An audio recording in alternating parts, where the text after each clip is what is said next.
kredit emas, qarz. Foizsiz. Sizchi?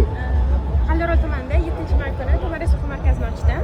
Tomaris? Tomaris o'quv markazi. Bir oy bo'lishiga qaramasdan hozir 70 dan ko'p o'quvchilarimiz yig'ildi bu o'quv markazida.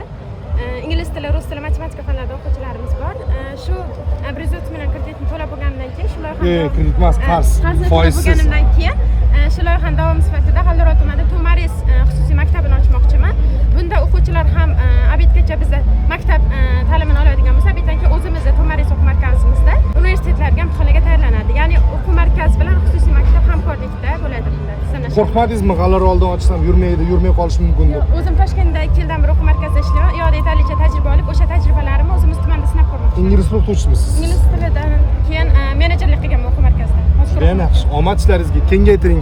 Siz ham mana hozir kengaytirib rivojlansangiz, shu eng nufuzli universitetlarimiz sertifikatlarini olishda yordam beramiz.